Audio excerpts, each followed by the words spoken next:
Hey everybody, welcome back to the channel. Today I'm here to break down the Truck Series race at Kentucky Motor Speedway. It's a big weekend in NASCAR. We have 4 NASCAR races. We have an Xfinity Series race tonight if you're watching us on Thursday. We also have another Xfinity Series race on Friday, the Truck Series race on Saturday, and the Cup Series on Sunday. This video is for the Truck Series. I know it's Thursday. I'm recording this video to get it out early because tomorrow I need to work more on the Cup Series stuff, and it's going to be like a quick notice for the Xfinity Series, so I just decided to get this video out today. If you are watching this on Thursday, you should make sure to check out my Xfinity Series breakdown for tonight's race. But if you're watching this on Friday or Saturday, that video won't do any good for you because that race is already over. So be sure to check all that out. If you want to give me a follow on social media, you should hit me up at DFS Nate Lane on Twitter. I do post a lot of stuff just about DFS and sports, just sports in general. I just love talking about sports, and you guys want to talk to me over there. If you want to get more of my content, you should subscribe to my Patreon. It's only $10 a month you're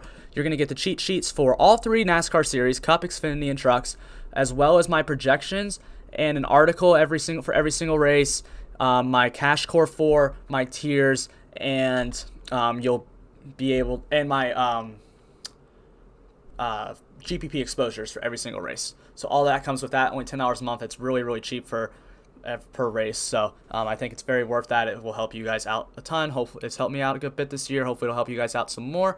Maybe better than me. But and if you're new here, make sure to subscribe to the channel. I've seen people watching these videos that haven't subscribed. You need to subscribe to the channel. Leave a like. Leave a comment. Let me know how I'm doing. Turn on that notification bell. All those things really, really help me out. Let me know who you think is going to win this race tonight. I think Brett Moffitt's going to win personally, but let me know who you think is going to win this Truck Series race. All right, let's get into the driver by driver. We're going to start off Johnny Sauter, and I mean, I don't really understand the $11,200 price tag on Johnny Sauter. He starts 11th place, but this has not been a great track for him. As you see, he has an average finish of 12.5 at the last 2 years of Kentucky, which ranks 10th. Yeah, he does have the 3rd best average finish at the intermediates and the 6th best at the ovals. But it's not like anything that's like really jumping off the page to me. None of these numbers are just really all that good. Yeah, he has 391 laps led at intermediate tracks, but there are a ton of intermediate tracks other than Kentucky, and he has 0 at Kentucky in the last 2 years. So I just don't think that Johnny Sauter starting 11th has a ton of upside to lead a ton of laps. He was starting like maybe 4th or something like that, maybe, but starting 11th, I just don't see him getting to the front early, and it's a shorter race because it's trucks, so I don't know. I mean, yeah, he can end up finishing inside the top 5, but Sauter's just not someone I'm really interested in. It's not like he's been running fantastic this year. Now, Austin Hill is like the opposite of that, kind of. He also does not have like great numbers at Kentucky, but a lot of his numbers come from like last year, and he's just been so much better this year. He does still have 249 laps at intermediate tracks. At Kentucky, he has 0, so that's an issue. But the difference between Austin Hill and Johnny Sauter is this year, Austin Hill has an average finish of 4.6 in the last 5 races and an average position of 5.8 and 91 laps led. So he's just been out front leading laps every single race. And I just don't expect that to change, especially starting 5th. It may not have been the strongest track from a year ago, but a lot of these tracks that he's been doing really good at, he hasn't been as strong at. I mean, Homestead Miami Speedway, I believe it was either that one or Atlanta, where I was looking at his numbers and they weren't so great, but he ended up leading a ton of laps and like dominating the race. It was one of those 2 races. So Austin Hill is someone that I think is, if people just look at track history, he's going to go low owned, but I don't think he will. I mean, I think people are going to play him just based on how good he's been this year. So yeah, Austin Hill looks like a really good play to me.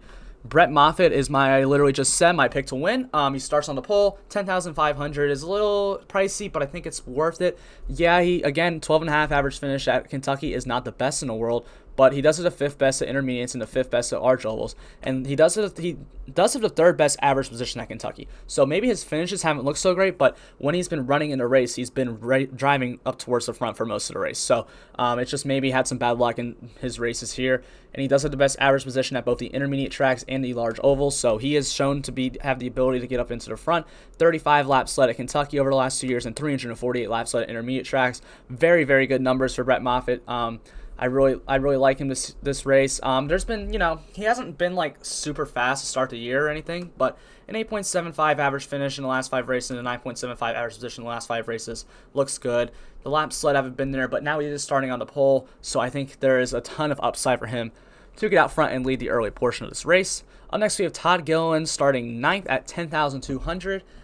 Gilliland once again, another driver. Like, these top 4 drivers' track history at Kentucky is like not good. So it's interesting to see how that these are the highest priced drivers, and we're gonna get down to the guys that are better, have been better at this track, and we're gonna see if we really want to play them. But Todd Gilliland's starting 9th. I just think the problem with Todd Gilliland is if at this price you need him to lead laps, which is why I said Moffitt and Hill are fine, because I think they have that upside to lead the laps. Todd Gilliland, on the other hand, I'm not so sure. He has 1 lap led at Kentucky over the last 2 years, 188 at intermediates and 183 at large ovals, which is good. But this year, he's in a different car this year.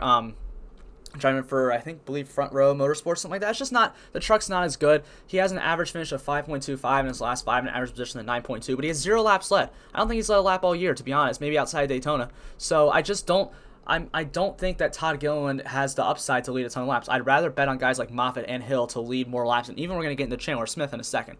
So Todd Gilliland is just, I don't think people are going to play him because of that, and I think I'm going to stay away from him, maybe put him in a lineup or 2, maybe he gets out front and leads laps. But, I mean, he should finish in the top 5, and if there's one dominator in this race, like if Brett Moffitt just leads 100 laps or whatever, then yeah, I mean, Gilliland could be in the lineup if he finishes like 3rd, but I don't really see, I don't see a ton of upside here. There's guys I'd rather play for cheap, and there's guys I'd rather play for more expensive. All right, Chandler Smith's up next. Chandler Smith. So this is a guy, if you've been watching truck, if you're new to Truck Series, you've never heard of him before. You know, he's really young, races in the lower series, but gets called up every once in a while. But he's never raced at an intermediate, large oval, or Kentucky, so I have no data on him at any of these types of tracks. But the truck that he's driving is the number 51 Kyle Busch Motorsports truck, and we have just seen that truck, just dominate this year. Kyle Busch, it's obviously Kyle Busch, but also Brandon Jones. They've just ran so well in there, and Christian Ekiz is in a Kyle Busch Motorsports truck as well, and he's been really fast this year. So Chandler Smith starts 10th. Yeah, he's a guy who I believe will finish inside top 5 just because of how fast that truck is. And when he got the when he drove this truck a few races last year, but they were all short tracks, and he was able to finish inside the top 5, and I believe 3 out of 4 of those races. So I just see the upside there. I see upside for him to lead laps because how fast that truck is. I'd rather play him than Todd Gilliland, 1 spot starting back. So I think Chandler Smith's a very good option today, and he's going to be highly owned because everyone knows he's in the Kyle Busch truck, but I think he's a really good play. Up next, we have Matt Crafton at 9,700. All right, Matt Crafton's one of the guys who's been good here. 4th best average finish at Kentucky, the 2nd best average position at average finish at intermediates, the 3rd best average finish at large ovals, the 3rd best average position at Kentucky, 2nd best average position at intermediates, and 2nd best at large ovals. So all the numbers look great, but he hasn't been a huge lap leader. Only 11 laps led at Kentucky, 79 laps led at intermediate tracks, and 65 at large ovals, which are all, they're good numbers, but they're not great. And in this year, Crafton has not been running so well. So he only has an average finish of 8.33 in his last 5 and an average position of 12. So that makes Crafton an interesting decision here. He starts 14th, so he has to place differential upside. I don't think he's going to be a guy to lead laps. In all honesty, I think that Hill and Moffitt are your top 2 most likely lap leaders. If you want to throw Smith in there, yeah, and then there's a few guys down there. But Crafton's not someone I expect to lead laps. But if Crafton finishes inside the top 3 or 4, he can end up being a very, very good play. So I do like Matt Crafton. I don't think he's going to be too highly owned, and he might be an interesting pivot off of someone like Chandler Smith. So I think Crafton's okay. I'm not really overly excited to play him, but I think he's someone that you should sprinkle in if you're doing a ton of GPP lineups. I don't know if I'd play him in cash though. Stewart Friesen's up next. He has 1 race here, 2nd place finish last year, so he has the 2nd best average finish. The thing for me with Stewart Friesen is how he's been running this year. Yeah, he does have 37 laps led at Kentucky and 236 over the last intermediates over the last 2 years. But last year, Stewart Friesen was a lot better than he's been this year. In the last 5 races, Stewart Friesen has an average finish of 10.25 and an average position of 15.8. And that really holds more weight for me than what he's done. The same thing for Matt Crafton. Yeah, they've been good here in the past, but the fact that they just haven't been running so well this year, it kind of scares me, and I'm not as excited to play Friesen here. I think he's an alright play. He might be able to finish inside the top 5, but I just don't know if I expect him to lead a ton of laps.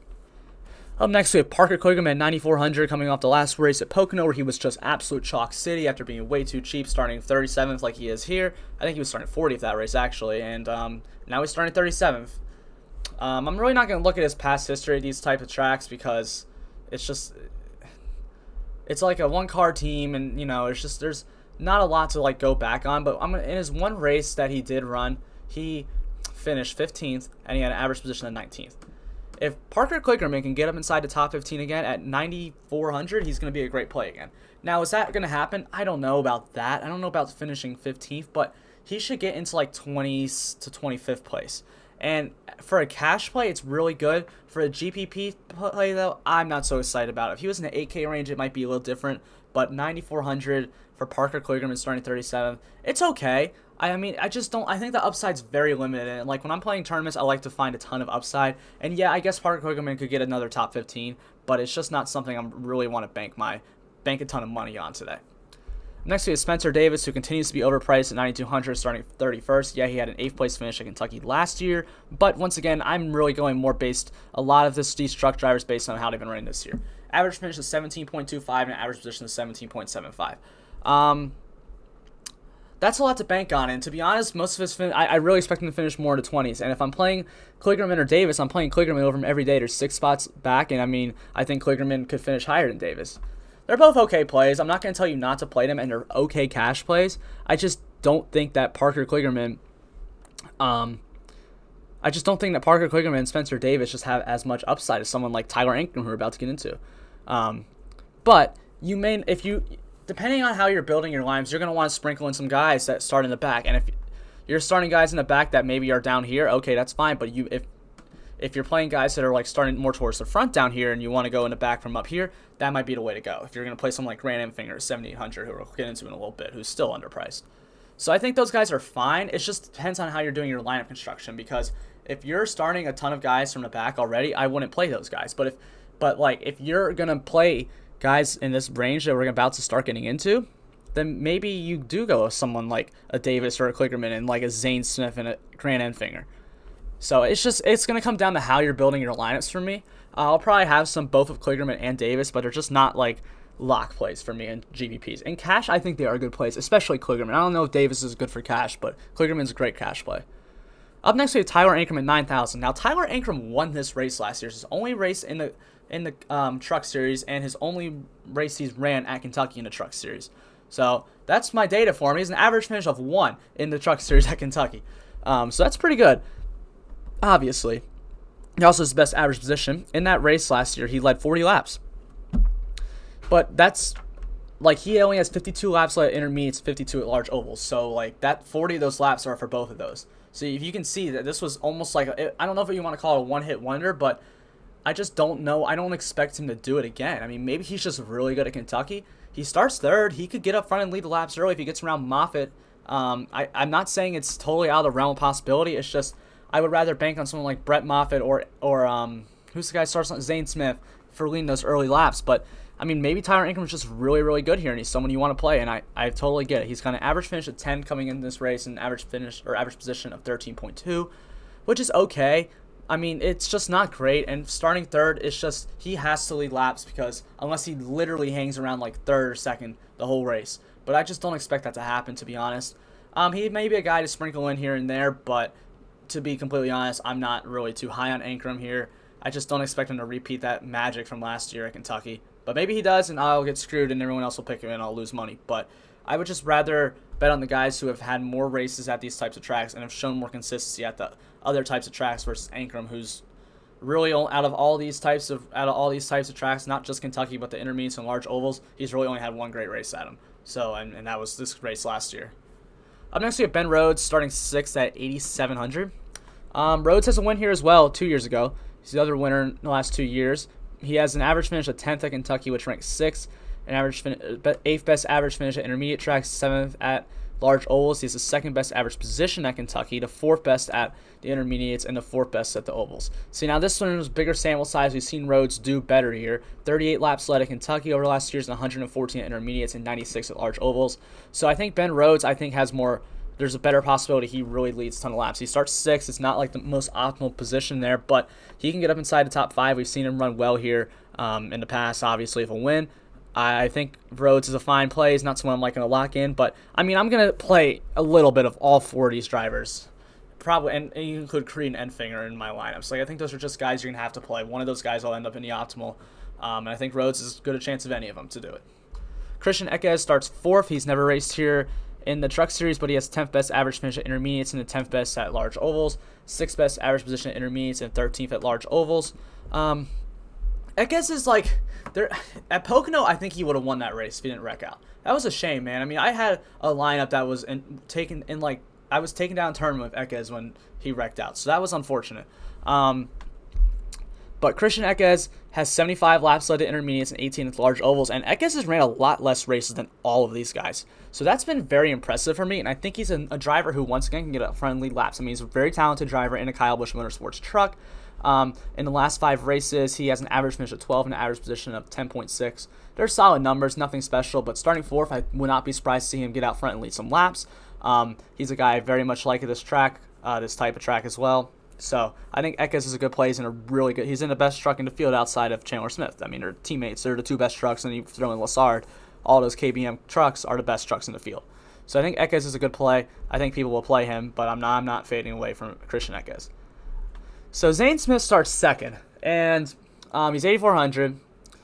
I think people are just not going to play him. But if you look at Zane Smith's numbers, yeah, he's only got a few races at intermediate tracks, but he has the best average finish at intermediates and large ovals.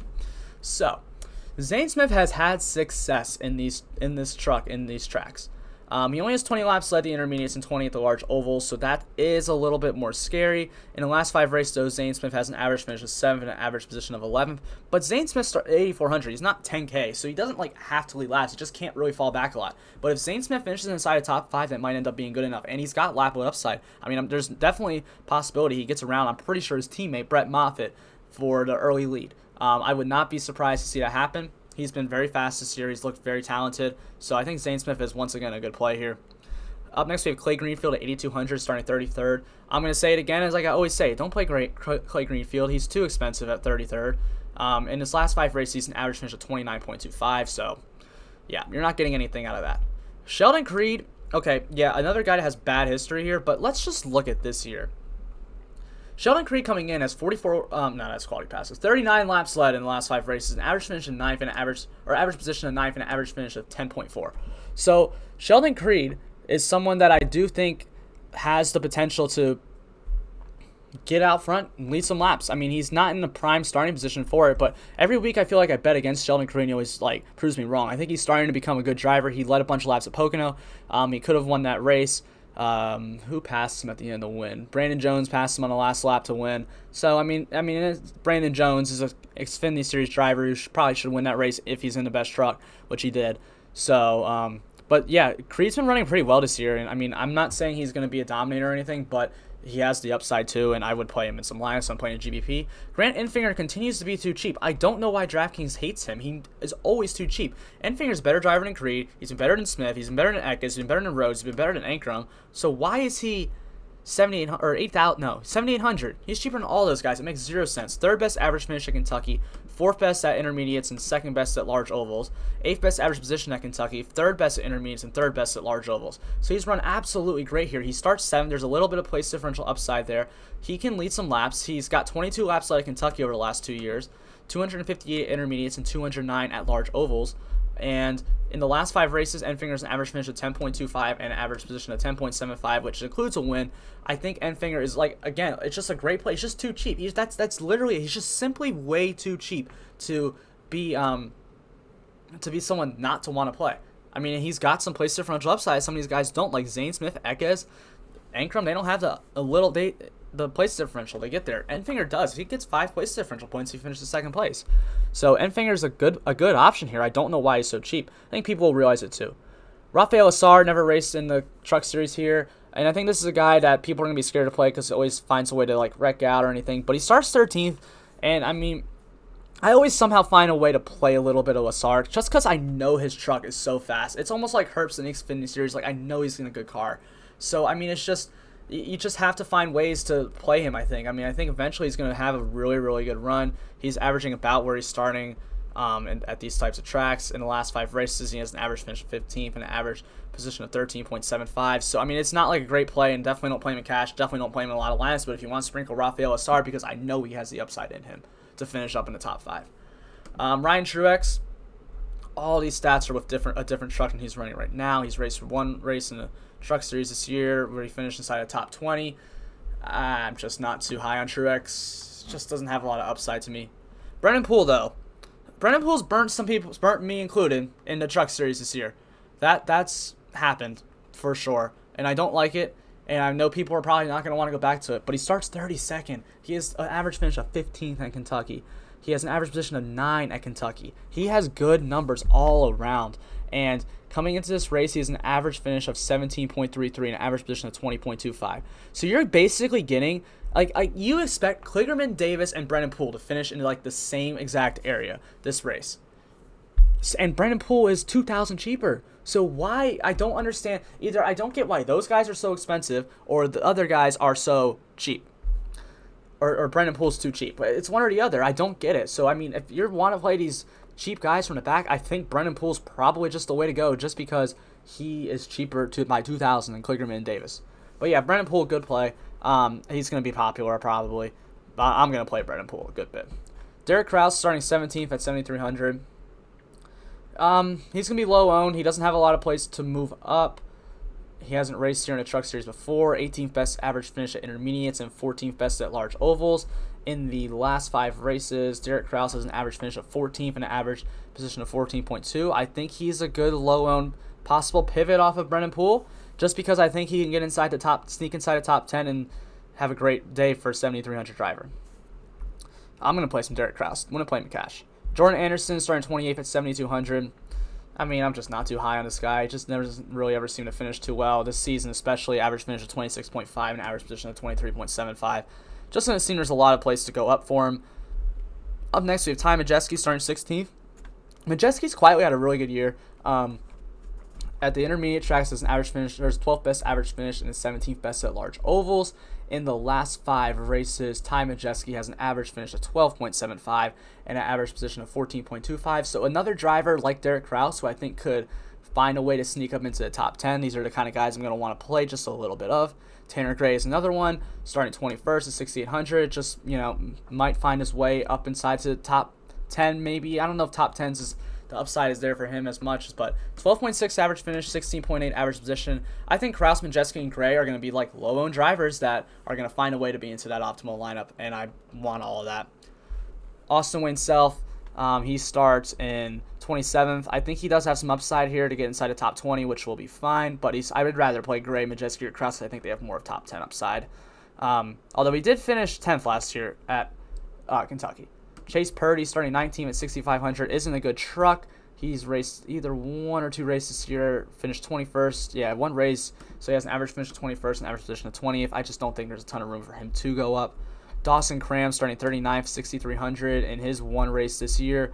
Cram finished 32nd, average position of 28th. I don't think he has a ton of room to move up. Tyler Hill, though, maybe starting 26th. I just don't like all these guys down here. If they were in a 5K range, it's different. They could just hang around their spot. But at 6K, they all need to move up a little bit. And I just don't have a lot of faith. Maybe Tyler Hill can get a 20th spot, and that will be okay. But Tate Fogelman isn't as bad of a play, I think. He, I think, has more upside than Tyler Hill to get up inside that top 20 maybe. He's shown times this year where he has been running in there. So I think he's okay. Corbin Forrester is someone I'm going to avoid. So is Spencer Boyd. So is Norm Benning. Trey Hutchins III is interesting, though. I think he has 1 race, I guess it was at Kansas maybe, finished 21st he finished 21st. And so, I mean, he is not terrible. I think he can get up inside the top 25. He hasn't raced a race yet this year. But yeah, I think Trey Hutchins starting 40th could get inside the top 25 and could end up being a very interesting play for this race. So I don't hate Trey Hutchins III here. That one's fine. Race to Sorelli, not playing him, not playing Jennifer Jo Cobb, not playing Corey Roper, definitely not playing Cody Rohrbach, not Tim Vaines. Decker starts too high. She'll probably finish like 20th, 28th. Bryant Barnhill, yeah, I'm not interested in that, or Angela Rutsch. So all those really cheap guys. The cheapest I'm going to go is Trey Hutchins. I don't think you're going to have to. There's no Kyle Busch in this race or Chase Elliott where you're going to have to punt so super hard. But, yeah, I think those guys are good. So if you want to get more of my content, I'll go a little more in depth on some drivers in the article. If you want to subscribe to that Patreon. If you want to get my projections, they'll be on there as well, along with my rankings for the tiers and Cash Core 4 and my GPP exposure for this race, which won't come out today. That'll come out on Saturday morning. But so yeah, I mean that's pretty much all I got to say about this race. Make sure to leave a like, leave a comment, hit that subscribe, turn on the notification bell. Those things really, really help me out. I hope you guys enjoyed this video, and I hope all of you make some money this weekend, including me. So I hope, if I'm not the one that takes down GPP, I hope it's one of you. So thanks for watching, and I hope